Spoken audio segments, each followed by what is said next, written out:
안녕하세요. 마테리아입니다. 제가 앞선 에피소드에서 장인을 찾아 떠나야겠다라는 이야기를 했습니다. 갑자기 왜 장인이냐고요? 제 경험들을 꺼내보며 그 이유를 말씀드려 볼게요. 저는 한국에서 태어나고 자라고 생활하고 있는 찐 한국인입니다. 초중고 입시부터 대학, 직장 생활까지 전형적인 한국인의 루트를 밟아온 사람 중 한 명이에요. 어렸을 때에는 꿈을 크게 가져라, 열심히 노력하면 하고 싶은 것을 이룰 수 있다라는 말들을 귀에 못이 박히게 들으면서 살았고 그 꿈대로 열심히 노력해서 살아갔습니다. 근데 성인이 되어서 살면 살수록 그렇게 살면 저만 바보가 되는 것 같은 거예요. 뭔가 삶이 점점 팍팍해지는 것 같았어요. 꿈만 쫓으니 경제관념은 없는 것 같고 그래서 나만 점점 가난해지는 것 같고요. 회사를 정말 열심히 다녔습니다. 10년이 넘었던 제 회사 생활을 정리해보자면 이런 것 같아요. 우리 사회가 주입한 그릇된 성공의 개념이 들어갔었고, 하지만 그곳에서 내가 어떤 사람인지를 확실히 알 수 있었던 시기였다라고요. 누가 보면 이 회사의 사장이 마치 저인 것처럼 사장님의 마인드로 주체적으로 일을 했습니다. 그렇게 나의 목표와 회사의 목표를 일치시키고 회사라는 곳에서 자아 실현을 하려고 했었죠. 이렇게 열심히 하면 뭔가 성공을 할 수도 있겠다라는 일말의 희망을 걸기도 했었습니다.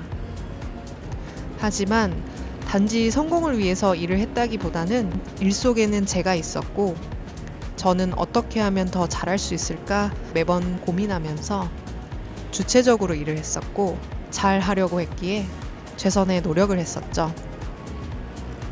근데 그런 거 있죠? 이러한 마음을 잘 알아주고 키워주려는 회사가 거의 없다는 것을.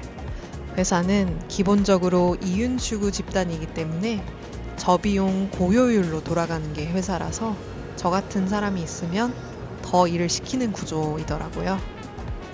운이 좋은 분들은 저 같은 직원들을 알아보고 존중해주고 키워주는 곳이 있겠지만 제 주변을 살펴봐도 그렇게 직원을 아끼고 키우려는 마음의 사장님과 회사를 본 적은 없는 것 같아요.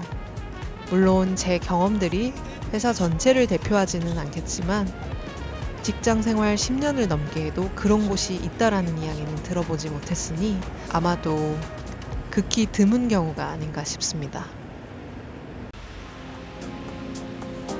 그리고 냉정하게 생각해 볼 때 직원을 키워준다는 것은 결국 그 대우를 받은 직원은 그만큼의 성과를 이루어야 합니다. 회사는 나를 키워주는 곳이 아니라 자아 실현을 시켜주는 곳이 아니라 결국은 이윤을 내야 하는 곳입니다. 당연한 메커니즘입니다. 그렇지 않으면 회사는 망하게 되어 있어요. 운이 좋아서 좋은 사장님, 대표님을 만나도 그것은 어디까지나 회사라는 것을 명심해야 합니다. 우리는 이제 알아야 합니다. 회사가 우리를 성공, 즉 자아 실현을 해주지 않는다고요. 성공에 대한 개념도 다시 재정립해야 하고 우리에게 주입된 그릇된 개념이라고 인지해야 합니다. 회사 생활을 하면서 2명 정도 그런 이야기를 하시더라고요.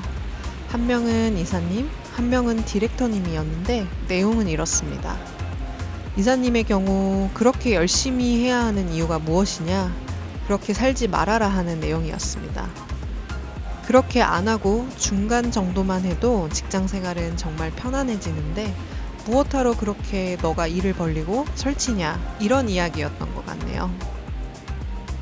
디렉터님의 경우는 자기도 어렸을 때 그렇게 일을 해봤는데 본인만 힘들고 결국 남는 게 없어서 일을 잠깐 쉬고 나서 다시 일을 했을 때에는 더 이상 그렇게 일을 하지 않는다는 겁니다. 근데 같이 일했던 다른 외부 협력 업체 직원분들은 그렇게 열심히 일하는 태도를 보고 더 존중을 해주었고 회사 나와서 일을 해도 잘할 수 있을 정도로 열심히 한다 하면서 긍정적인 평가를 해주었습니다. 언뜻 보면 다른 내용 같지만 결국 같은 내용이었습니다. 그런 모습이 제 특징이자 누군가에게는 거슬리는 행동이었고 누군가에게는 응원을 해주고 싶은 영감을 주는 행동이었던 거죠. 그래서 알았습니다. 이게 제 특징이자 기질이구나. 하고자 하는 일이 있으면 최선을 다하자 하는 마음으로 일한다는 것을요. 회사 생활을 하면서 잠 못 이루는 스트레스로 새벽 3시, 4시 넘어 잘 때도 종종 있었고, 회사 내에서 느끼는 정치, 시기, 질투에 사람에 대한 환멸을 느낄 때도 있었고, 이놈의 감기는 걸렸다 하면 쉽사리 낫질 않아 코맹맹이로 훌쩍이며 몇 주씩이나 일을 할 때도 있었습니다.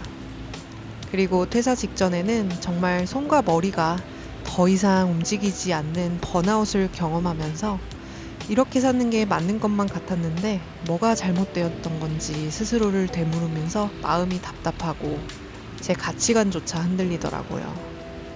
제 기질에 맞게 산 것 같은데 뭔가 잘못 살고 있는 건가 하고 수차례 저에게 질문을 했었습니다. 하지만 깨달았습니다. 이렇게 사는 게 잘못된 게 아니라고.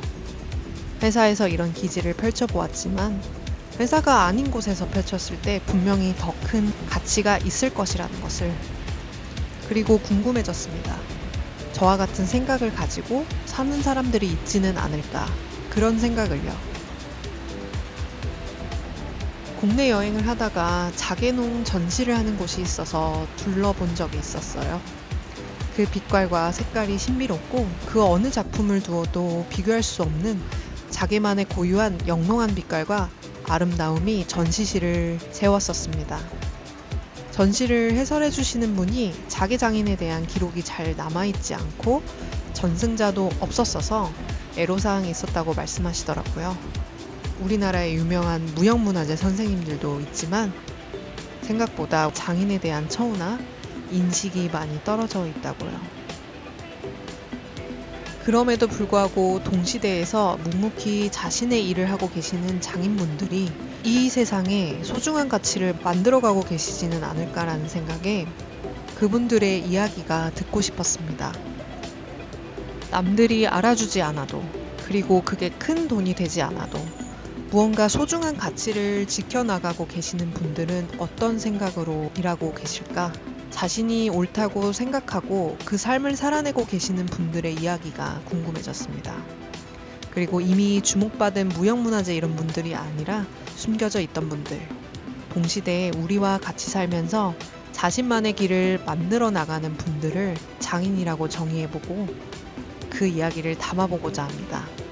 이런 분들의 이야기를 담으면서 제가 가고자 하는 길이 누가 뭐래도 나는 맞다고 생각하고 가고 싶습니다. 그리고 저와 같은 우울범에 마음고생을 하는 분들, 심지어 자기 자신을 부정하는 분들께 제가 깨달은 것들을 하나씩 나눠주고 싶습니다. 제 이야기가 저와 같은 분들에게 힘이 되었으면 좋겠습니다.